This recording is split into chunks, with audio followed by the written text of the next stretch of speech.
Jadi saya merasa kenapa tidak mencoba sesuatu yang baru.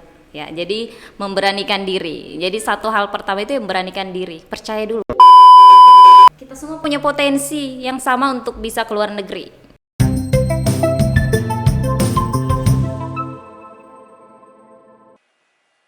Assalamualaikum warahmatullahi wabarakatuh. Halo semua, kembali lagi dengan saya di Cipras, Cerita Inspirasi Universitas Sulawesi Tenggara. Nah, tim Cipras ini jauh-jauh mengundang narasumber dari Gorontalo. Beliau merupakan salah satu dosen di Universitas Negeri Gorontalo. Beliau adalah Ibu WOD Eti Hardianti, SPD MED. Langsung saja kita sapa narasumbernya. Assalamualaikum Bu. Waalaikumsalam. Apa kabar? Alhamdulillah baik Bu. Bagaimana kabarnya Bu? Baik, alhamdulillah.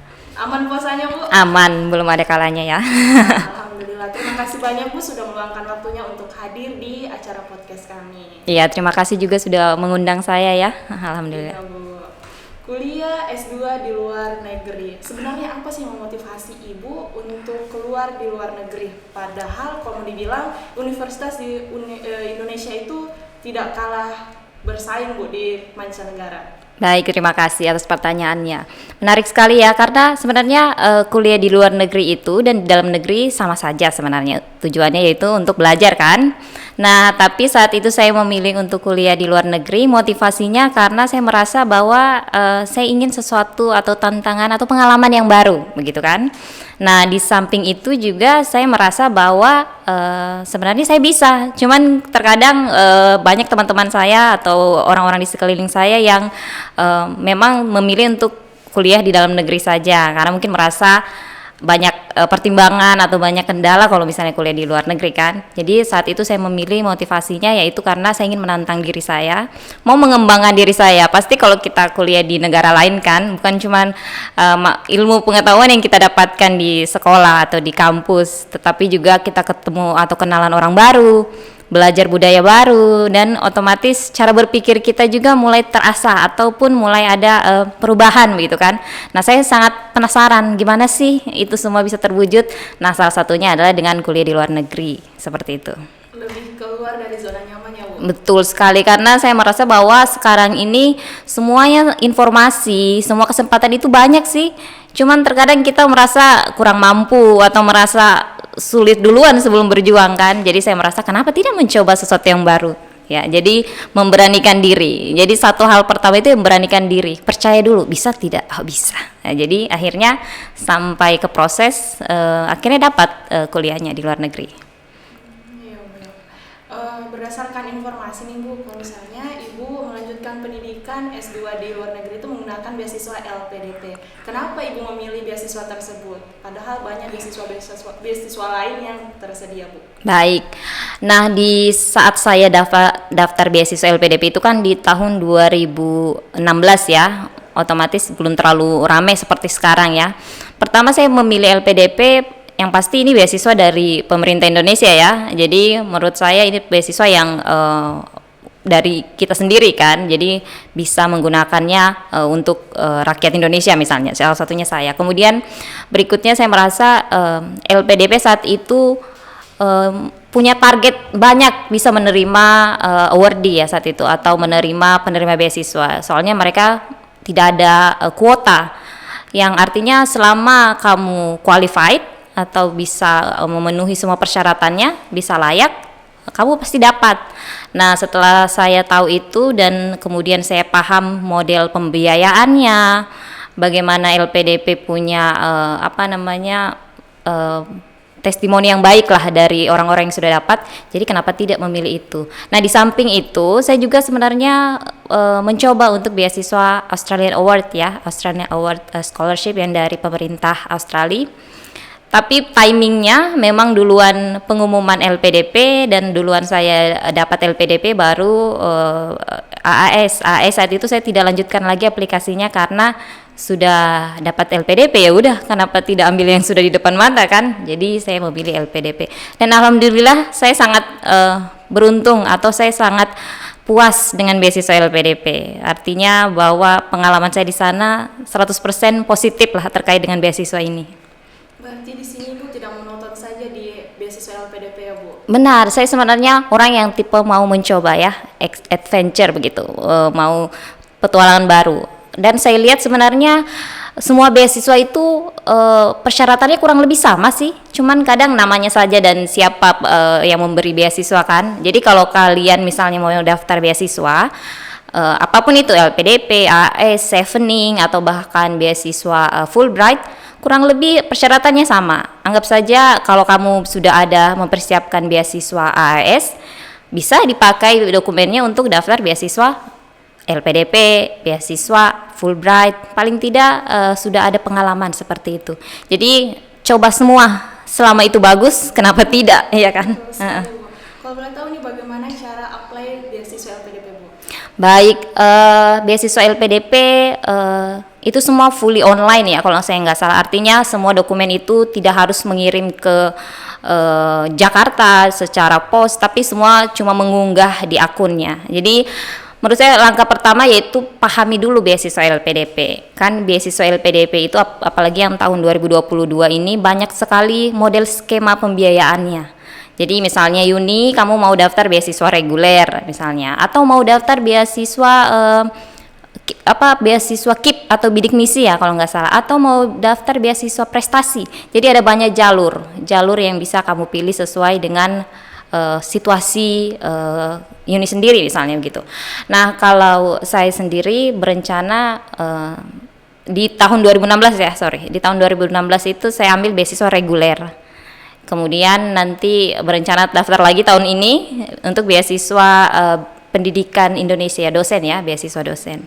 Jadi artinya kita harus paham dulu jenis beasiswanya, pelajari bukletnya ya. Kadang-kadang kan saya suka lihat ikut webinar ya, pertanyaan yang sudah ada jawabannya ditanya lagi begitu kan, karena ternyata kita kurang baca, kurang paham terkait misalnya apa persyaratannya, kampus mana saja yang bisa di cover oleh LPDP, kemudian apa saja yang bisa dibiayai oleh LPDP, itu semua harus kita tahu untuk tidak salah dalam memilih beasiswa seperti itu. Biasanya juga muncul pertanyaan apakah harus orang yang berprestasi dulu Bu supaya yang bisa lolos dalam beasiswa LPDP ini, biasanya begitu sih Bu yang muncul. Ya.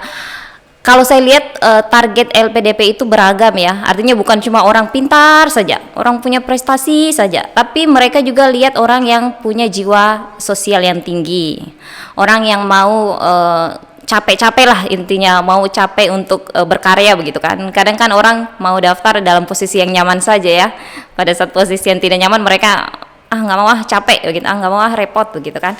Tapi beasiswa LPDP ini sebenarnya profil penerimanya itu beragam, mulai dari yang disabilitas ada, mulai dari yang prestasi nasional, internasional, atau mulai dari yang punya jiwa kemanusiaan tinggi. Jadi orang yang suka volunteer, orang yang punya banyak organisasi dalam untuk membantu masyarakat begitu kan. Jadi jangan khawatir kalau misalnya Uni merasa aduh saya belum sampai prestasi internasional. No, jangan berpaku sama satu hal itu saja.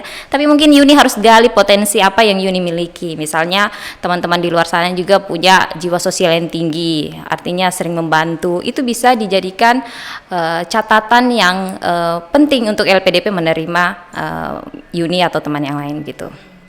Untuk tahapan-tahapan dalam apply beasiswa LPDP ini Bu, apa tahapan-tahapan pentingnya Bu? Baik. Betul. Jadi setahu saya di tahun 2022 ini beasiswa LPDP itu sudah beragam. Dulu di tahun saya cuma untuk S2 dan S3. Sekarang juga ada S1, tapi bukan beasiswa LPDP sih, tapi lebih kepada pendanaannya oleh LPDP. Ada beasiswa namanya ISMA. Jadi setiap mahasiswa semester 4 ke atas diperkenankan untuk 1 semester ke luar negeri. 1 semester belajar di luar negeri, pilih mana saja. Mulai dari ujung di Kanada sana sampai di Korea ataupun di negara manapun bisa memilih. Nah itu untuk S1. Kemudian untuk S2 kita ada master ya, program master dalam dan luar negeri. Untuk tahapannya sendiri sebenarnya lebih kepada persiapan dokumen, membuat akun begitu kan, kemudian mengupload, kemudian ada tahapan seleksi substantif. Itu seleksi lebih kepada berkas kita sudah sesuai tidak dengan apa yang diminta, sesuai standar tidak, ya kan? Jadi kita akan diseleksi di situ, kemudian lanjut lagi ke seleksi wawancara ya. Nah, sekarang kayaknya ada modifikasi lagi, ada seleksi TPA dan kepribadian, pengetahuan dasar. Ya jadi terupgrade terus sih. Jadi kalau kalian mau cek atau mau tahu, langsung ke websitenya untuk lebih update. Nah, kalau untuk S3, setahu saya ada pengecualian, bukan pengecualian sih, ada keringanan bagi mereka pendaftar yang sudah punya letter of acceptance atau LOA dari kampus tujuan, bisa men-skip salah satu seleksi. Mungkin tidak harus lagi ikut seleksi TPA atau seleksi kepribadian. Itu yang saya tahu kalau tidak salah ya. Banyaknya universitas di Australia. Kenapa Ibu memilih Queensland University of Technology, Bu? Oke, baik. Ini tergolong lucu sih sebenarnya karena saya tidak tahu kan, tidak pernah punya pengalaman ke luar negeri atau ke Australia. Tapi kenapa tiba-tiba memilih Queensland? Jadi ceritanya panjang. Saya mulai dari mana ya? Mulai dari saya kan orangnya sadar kalau saya tidak tahu apa-apa tentang Australia atau kampus di Australia. Jadi saya selalu mencari peluang bagaimana sih supaya saya bisa dapat informasi. Nah, kebetulan di tahun 2015 salah satu beasiswa memberikan semacam kita diantar oleh pameran pendidikan, ada pameran pendidikan di mana setiap kampus itu ada representatifnya yang datang untuk mempromosikan kampusnya kan. Nah, saya kan kebetulan saat itu sudah menetapkan hati untuk memilih jurusan PAUD. Jadi for your information, saya ambil kuliah itu jurusan Early Childhood Education ya, atau PAUD lah kita istilahnya di Indonesia. Nah, dari pameran-pameran pendidikan yang selalu saya ikuti, saya selalu berkonsultasi dengan representatif ini. Ya, misalnya, Ibu, saya passionnya seperti ini, saya mau kuliah belajar seperti ini. Jadi mereka yang mengarahkan, oh Ibu, misalnya di universitas kami tidak ada jurusan Ibu, tapi di universitas ini ada. Jadi saya keliling untuk ngobrol sama semua representatif itu. Kemudian pulang di rumah saya searching lagi melalui internet kan, sekarang segala macam ada di internet. Kemudian saya buka course atau silabus untuk kuliah. Oh, mata kuliahnya asik-asik ini, mata kuliah yang memang saya passion ke arah situ kan. Kemudian saya tahu bahwa ada organisasi sampingan untuk anak, bisa volunteering di sekolah, bisa kerja di beberapa organisasi di Australia untuk terkait dengan anak. Jadi saya pikir yang paling convenient atau paling nyaman itu di Queensland University of Technology.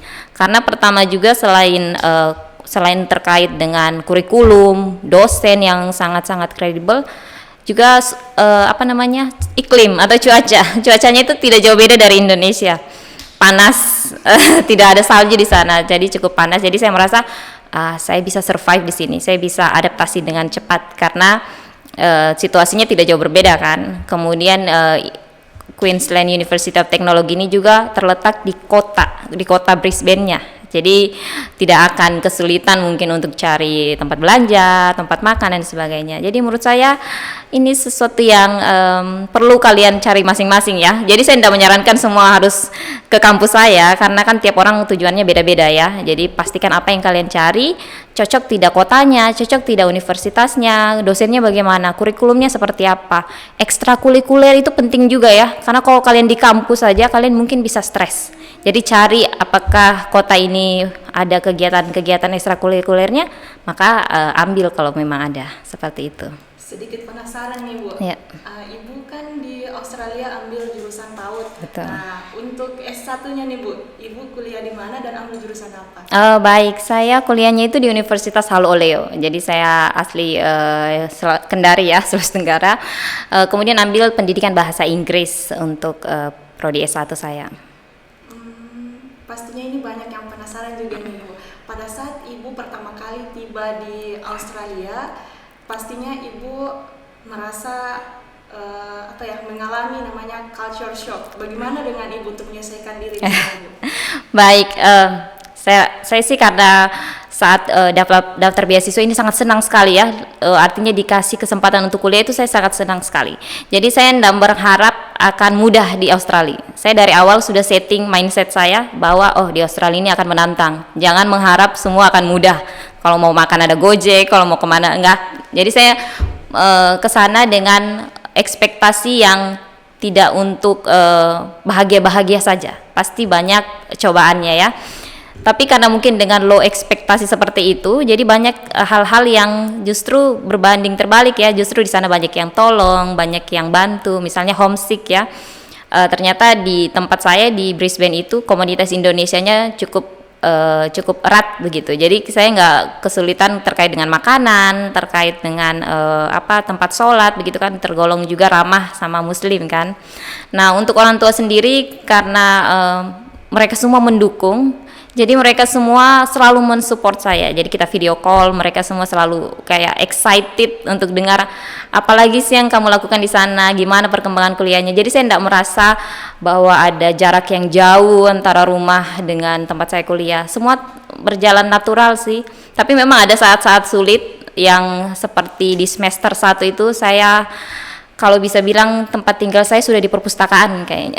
Saya tidak pulang ke rumah berhari-hari karena memang untuk perform bagus ya di kuliah saya. Memang semester 1 itu saya sempat stres, sempat beli obat stres kayaknya orang bilang begitu ya supaya tenang kan. Iya, soalnya kan kita kayak belajar standar ataupun ekspektasi dari dosen dari jurusan kita itu tinggi, dan saya saat itu tidak begitu paham tentang sistem pendidikan di Australia kan. Pikir saya segini sudah pas, ternyata mereka inginnya jauh lebih dari itu. Makanya untuk mengejar, istilahnya saya berlari itu paling belakang ya dibanding teman-teman saya memang harus 2 kali effortnya, usahanya berkali-kali lipat dibandingkan yang lain. Jadi saya memutuskan untuk stay lebih lama di perpustakaan, datang lebih pagi, pulang lebih lama, baca buku lebih banyak, baca jurnal lebih banyak dibanding teman-teman saya yang lain. Jadi di kampus saya tuh jurusan saya orang Indonesianya itu cuma saya sendiri. Jadi nggak ada orang Indonesia, jadi harus bahasa Inggris terus kan. Baru di awal-awal itu kan masih kaku ya. Jadi teman saya paling dari Singapura, yang orang Asia ya, yang lain itu semua orang Australia. Bagaimana proses perkuliahan yang perkuliahan di luar negeri? Apakah beda jauh dengan di Indonesia atau bagaimana? Baik, kalau di zaman kuliah S1 saya bandingkan dengan S2 saya, memang sangat jauh berbeda ya. Tapi kalau kalian yang sementara kuliah sekarang, jadi ada program MBKM ya, Merdeka Belajar Kampus Merdeka, kurang lebih seperti itu model perkuliahan di Australia. Artinya salah satu ciri khas kebijakan MBKM itu kan bisa ambil mata kuliah di luar prodi ya. Nah di jurusan saya juga seperti itu. Jadi ada nama mata kuliah inti yang wajib kita ambil, dan ada mata kuliah pilihan yang bisa kita ambil dari jurusan-jurusan lain. Jadi kamu suka apa? Saya ingin belajar tentang pendidikan anak berkebutuhan khusus, boleh ambil di situ. Saya ingin tahu tentang leadership dan manajemen, boleh ambil di sana. Jadi di awal itu saya agak kaget ya, ternyata kita diberi banyak fleksibilitas, diberi banyak tidak kaku begitu kan, diberi banyak pilihan. Kamu mau belajar apa, kamu mau kerja apa nanti, passion kamu seperti apa. Jadi kita bisa memilih seperti itu. Kemudian untuk model tugas ya, ini kan juga mahasiswa, tugasnya pasti banyak. Sebenarnya waktu kuliah tugas itu nggak banyak kalau saya. Tugas itu cuman kayak di UTS ya kalau kita sekarang, UTS dan UAS. Tetapi bobot UTS dan UAS ini sangat-sangat menyita waktu. Misalnya untuk mengerjakan satu UTS saja kita harus baca minimal misalnya 50 jurnal, kemudian harus merangkum itu. Iya. Atau buku apa. Kemudian kalau misalnya ada juga kegiatan-kegiatan tugas, misalnya membuat video. Video ini nggak asal buat, tetapi memang teorinya apa, engagement tidak dengan narasumber atau penonton begitu kan. Jadi banyak sekali standar-standar pembelajaran yang saya baru tahu di sana. Artinya ini kan sesuatu yang baru ya, karena memang saya mengekspek sesuatu yang baru, dan memang di sana mereka betul-betul mengaplikasikan pembelajaran yang setelah kamu lulus kamu punya skill ini begitu, bukan cuma tahu pengetahuannya tapi punya kemampuannya juga. Misalnya kemampuan untuk memanage orang, kemampuan untuk mengajar anak-anak berkebutuhan khusus, itu semua diberikan di sana. Suka dukanya nih Bu untuk kuliah di luar negeri bagaimana? Baik, kalau sukanya sih banyak sekali. Kayak kalau dibilang sukanya saya semua itu suka, dukanya sedikit sekali. Tapi yang paling luar biasa itu ketika saya tahu saya struggle kan di awal-awal, tetapi mereka mereka sangat merespek sama keterbatasan saya begitu, karena mereka tahu saya bukan asli dari sana, bahasa pertama saya juga bukan bahasa Inggris. Jadi walaupun mungkin terbata-bata di kelas, mereka sangat respect begitu, tetap mau mendengarkan apa yang kita katakan. Kemudian yang berkesan lagi di setiap penerimaan mahasiswa baru, ketua jurusan saya selalu menunjuk saya untuk jadi mahasiswa yang merepresentasikan mahasiswa internasional begitu. Jadi saat penerimaan mahasiswa baru itu kan biasa ada alumni datang, kemudian ada mahasiswa yang saat itu sedang kuliah berbagi pengalaman lah begitu. Nah tiba-tiba ketua jurusan saya bilang, Eti kamu mau nggak kamu yang ngomong di depan calon mahasiswa baru atau mahasiswa baru. Saya kan kayak saat itu, ibu tidak salah ini memilih saya gitu kan, dengan segala keterbatasan saya. Ternyata mereka sangat mengapresiasi kalau saya datang dari posisi yang memang tidak mudah begitu kan, artinya jauh dari Australia, datang dari kampung begitulah istilahnya, dengan segala keterbatasan teknologi, segala sumber-sumber daya itu terbatas. Jadi saya karena dibilang sharing saja, saya lalu sharing, dan itu berturut-turut selama 2 semester. Kesempatan iya.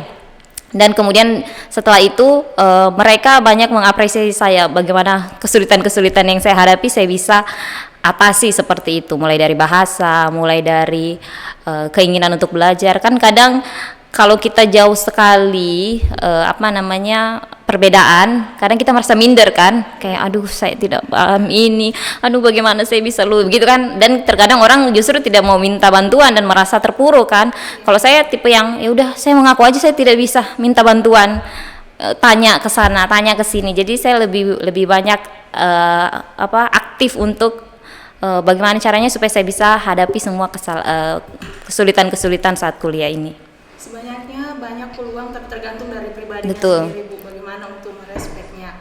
Nah, closing statement nih Bu, boleh nih berbagi motivasi untuk tim Cipras. Semoga kedepannya ada yang bisa mengikuti jejak Ibu untuk kuliah di luar negeri Bu. Amin, baik. Jadi saya selalu mengatakan pada siapapun yang kalau bertanya seperti itu kan, entah itu mahasiswa saya, entah itu teman saya, atau entah itu keluarga saya bilang bahwa kita semua punya potensi yang sama untuk bisa keluar negeri. Ya, Yuni bisa, saya bisa, siapa bisa begitu kan. Cuman yang membedakan adalah bagaimana kita percaya kalau kita bisa atau tidak begitu kan. Terkadang kan kita mendengar 1-2 orang, Eti kuliah di luar negeri, tidak salah begitu. Saya pernah dikasih seperti itu kan.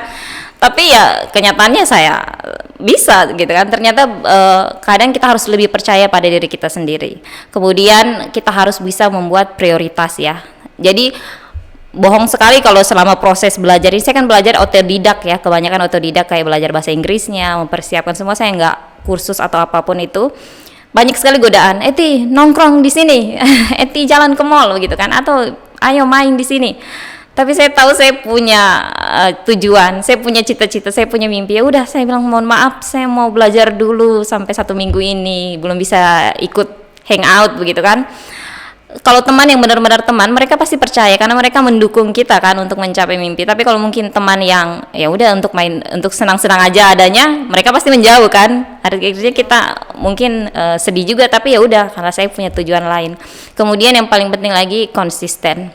Jadi orang-orang yang lihat saya itu mungkin dia pikir kasihan Eti ini belajar terus kerjanya gitu kan, kasihan dia kalau tidak lulus bagaimana, kayak orangnya semangat sekali.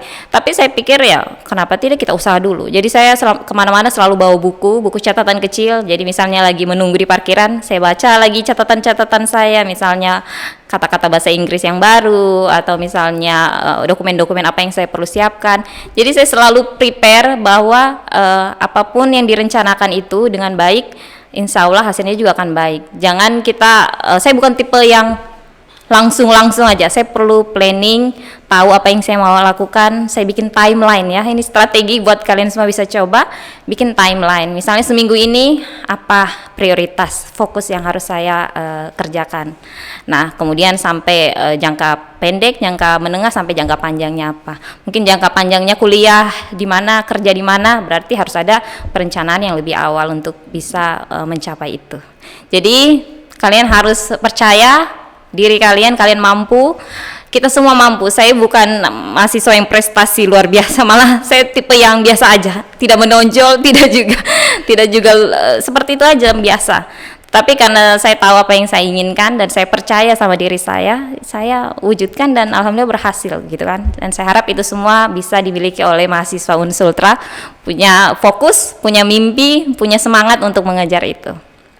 Semoga salah satu dari teman-teman Cipras ini bisa melanjutkan pendidikan dan mengikuti jejak Ibu untuk kuliah di luar negeri. Amin. Nah, terima kasih Bu sudah meluangkan waktunya untuk hadir di acara podcast ini dalam keadaan lagi puasa juga. Iya, mungkin berkah ini ya supaya. Semoga Ibu selalu sehat dan terus menginspirasi. Amin. Bu. Terima kasih Yuni. Ya Bu. Terima kasih tentunya untuk teman-teman Cipras di belakang layar yang selalu kompak dan selalu bekerja sama tentunya. Nah, sampai di sini dulu acara kami dan tunggu di acara podcast yang selanjutnya. Wassalamualaikum warahmatullahi wabarakatuh. Salam Cipras.